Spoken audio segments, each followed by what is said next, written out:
What's going on, guys? Wow, what a fun day. So this is take number 3 on my Tackle Tuesday. The first one was ruined by this 100-degree weather we have here in Texas. I got a little standing fan right here.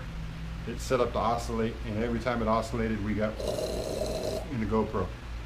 So deleted that, came back, started getting ready to go again, and right as I was about a minute in, Melissa came out the front door yelling, screaming, hollering at the dogs because she's taking one of them to the vet and the other 2 were acting up. So anyways, now we got an airplane flying over. I'm a whiskey drinking SOB. If you don't like that, then you won't like me. I'm an outlaw. I said I'm an outlaw. So anyways, the first one we're going to talk about swim baits. I've been having a lot of really good luck on swim baits, so I'm going to go ahead and continue to talk about swim baits and talk about what's been working for me and what hasn't been working for me, etc. This guy here, the Storm 360 GT Search baits, I cannot speak highly enough of these. You know, you think of Storm and you think of these cheap little Walmart brand swim baits and stuff like that, but these guys kick some ass. They have their pluses and they have their minus. This is a 3.5 inch with an 1/8 ounce. So again, you know, another, you know, shallow to medium water column run here. But the plus to these is they work really badass. I know y'all can't hear it, but the provided swim heads that they come with these baits and that they recommend you use on these baits comes with a little BB in it. So when you jig it, stuff like that, you get a little rattle underneath the water. I don't know if that's what makes them work so good or not. I've caught a tremendous amount of fish on this swim bait. The downside on this swim bait is that you got 3 baits here and only 1 jig head. So if you lose the one with the jig head, you got to go buy more swim baits, and they aren't cheap. A 2-pack like this is anywhere between $4.99 to $6.99. But I highly recommend it. If you're going to buy this, because this gives you enough to make all 3 of these swim baits work for you when you need them. I ran into that. I had one that I had caught a tremendous amount of fish on and had misplaced it. I took it off, I think, and left it in the bass boat. I'm not 100% sure. But anyways, so I just finished rigging up one. Here's this guy out of the package. It's got a, the swim bait head is actually designed to fit the swim bait. It's got a notch cut in it, so it slides right in. It's got a nice little barbed area right here that keeps it in the bait. And then the bait has a tube and a hole in it right here where the hook comes through, that you actually slide the hook up and bring it up and through the tube. As you can see, it has a really cool, I keep putting my foot up on my kayak here and it keeps wiggling the camera.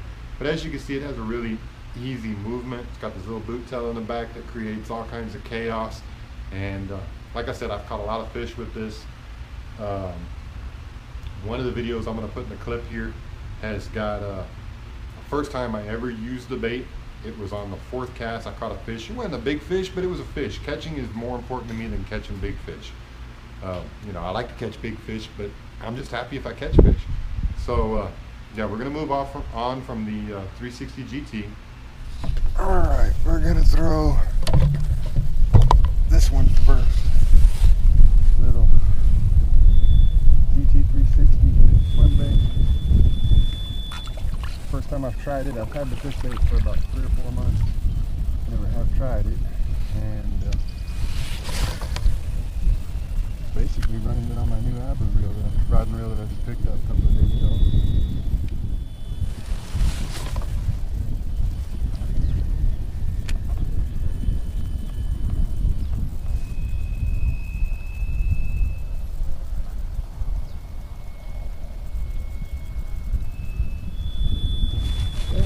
Fish on what, 3rd, maybe 4th cast? Hell yeah.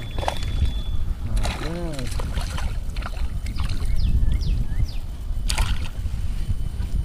Heck yeah. Not a big one, but better than none.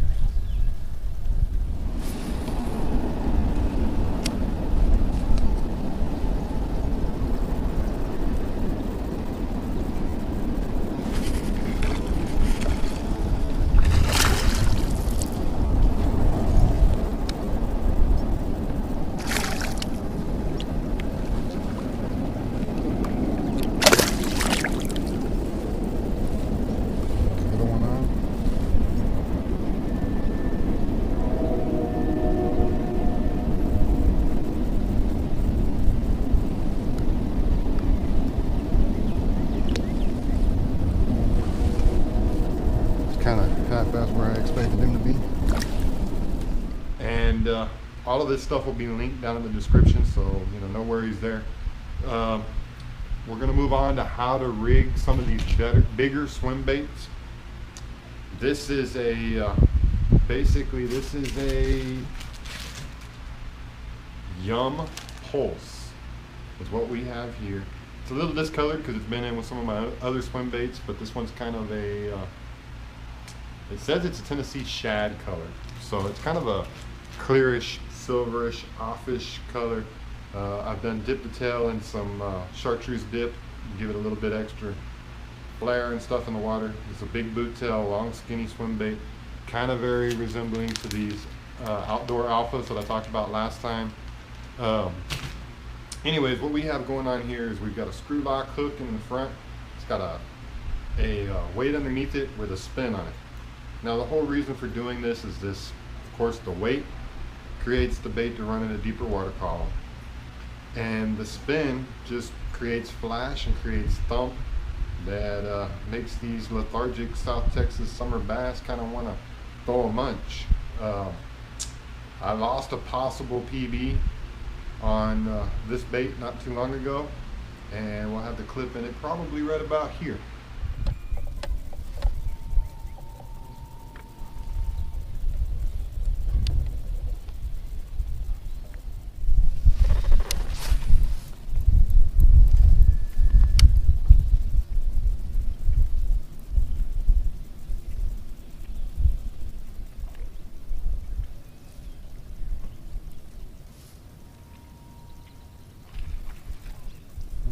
Good bump too.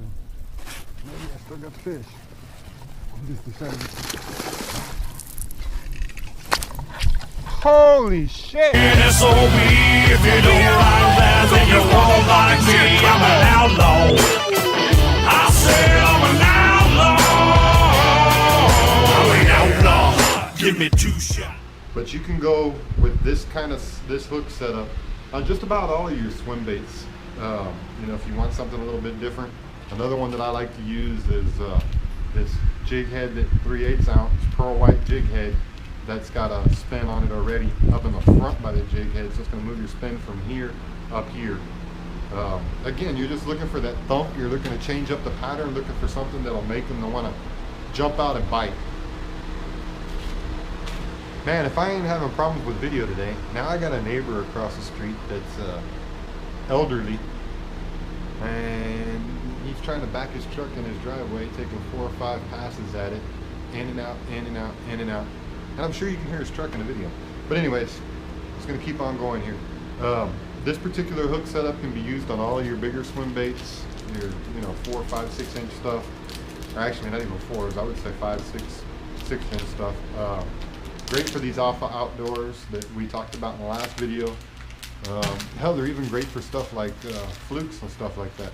So don't be shy, don't be afraid to go out and grab some of these hooks. Again, we'll link some down in the description. I don't know exactly what brand this is, but I'll find something similar to it to link in the description below, so you got an idea of what they are and what they cost. This guy, I don't know if I'm going to be able to find them or not on Tackle Warehouse, but it's BuckEye Lures. It's a Suspend blade, whatever that means. But anyways, looks cool, works great. And then my other one I'm going to talk about is going to be down to some more of these little small swim baits here. This is this guy here. See how small and how dainty he is. This won't be on Tackle Warehouse, so I'll have to use a Bass Pro Shop link in the description for this one. But this is Bass Pro Shop. It's a 3-inch tinfoil speed shad. Looks just like your Kitex and all that kind of stuff for a lot cheaper on the price. Ribbed all the way down, so it gives you a nice little action. It's got boot tail in it.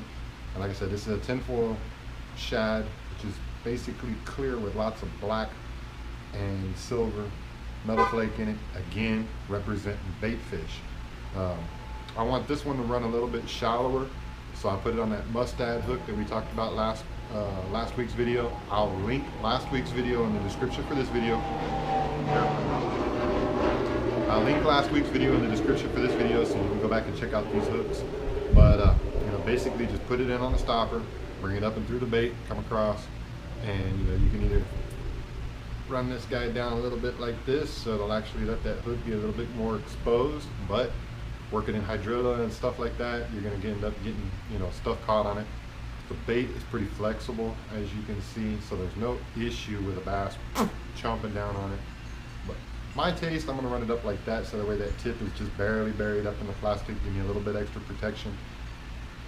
And I do speak from high experience here. This hook setup will pull through just about any kind of cover, trees, weeds, grass, etc. So definitely one of my favorites. Now we're gonna jump over here to this. Again, it's the same soft plastic, but we're using a little bit different hook. It's just basically a wide gap with a small weight on it. I'd say that's probably a 16th ounce weight. I stuck the eye up through the nose into here, basically like Texas rigging, but instead of going up and around the hook and all that stuff, because you ain't gonna be able to make that weight pass, just basically stuck the eye in and brought it around. So there's that. And then same thing with Texas rig, just bring it through the bait in here. And again, this is just like that other one. You can run it down a little bit lower to leave a little bit more exposed hook, or you can run it up higher, kind of keep you a little bit on the weedless side. So yeah, that pretty much wraps all this stuff up here on what we're talking about. Just going to talk about a couple of little things, you know, setups. Basically, to just reiterate, we got the 360 GTs, a couple of cool setups for swim baits, and you know, stuff like that. So definitely, guys, go out and check some of this out. The Tackle Tuesday videos seem to have worked out great. It got a lot of views from last week, so it was definitely worth moving on into something else. Doing another one this week. Next week I'm gonna do another one. I just don't know what to do. I don't know if I should do some soft plastics and how to rig soft plastic swim bait. Swim baits. We just did swim baits. Some worms, you know, stuff like that. Talking about different procedures, different techniques for the worms. Maybe craws. Might do craws because I'm a big craw fisherman. I like fishing with craw. I only have one brand that I really throw as a soft plastic presentation by itself. I have a couple other brands that I throw on as trailers for jigs and chatterbaits and stuff like that. But this one brand is my particular favorite, and it's getting hard to find. So I don't know, we might talk about that next week, don't really know. But for sure, you know, check out this video over here. Check out this video over here. Hit that subscribe button. On the subscribe button thing, man, hit it, share it, tell your friends, talk about me. You know, the more we get, the more subs I get, the more cool footage, outings, stuff like that will come along. And you know, if you've been following my channel since day one, or you know, even if you're a new guy, I'm sure you've heard about the giveaways. I've done two giveaways so far. The last one was a $50 gift card to Bass Pro. So excuse me, got a burp there. Anyways, I'm trying to hit that 500 subs so I can do another giveaway. Might do a rod and reel and a gift card, or just a gift card by itself again. Don't know. But anyways, hit that sub. Let's get to that 500 mark so we can do another awesome giveaway. All right, guys. Thanks. I appreciate it. Follow along. See y'all.